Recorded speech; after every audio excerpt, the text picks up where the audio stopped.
છે હુકમની રાણી, જોઈ શકો છો ખેડૂત મિત્રો।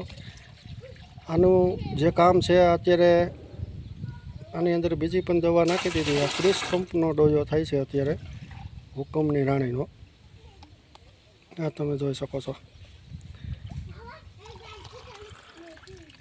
ડુંગળીની અંદર મારવાની છે। આજે તારીખ 26/8/25ના દિવસે, તો આ તમે નિહાળી શકો છો।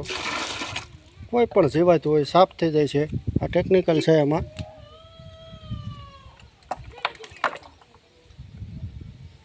પાયરોફોસ્ફેન 5% આવે, ઇમ્પ્રોમેથિન 15% આવે।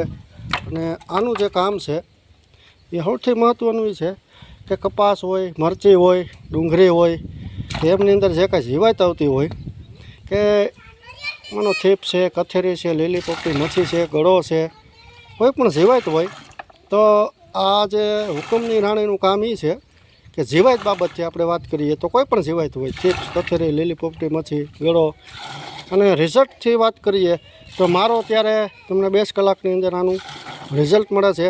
અને આગળ જતાં આનું લોંગ ટાઈમ સારું એવું રિઝલ્ટ મળે છે।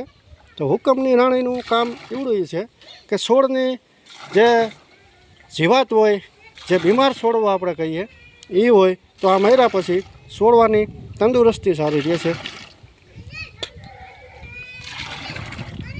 સારી એવી ક્વોલિટી। એટલે કે આ છે હુકમની રાણી।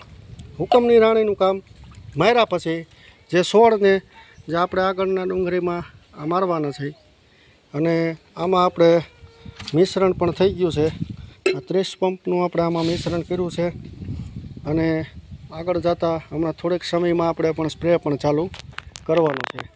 તો હુકમની રાણીનું જીવાત બાબતથી મેં તમને કીધું એ પ્રશ્ન છે, કોઈ પણ જીવાત હોય એ સાફ થઈ જાય છે અને સારું એવું રિઝલ્ટ મળે છે। કારણ કે દવા એક છે એટલે તમે આ ડોઝો કરી શકો છો।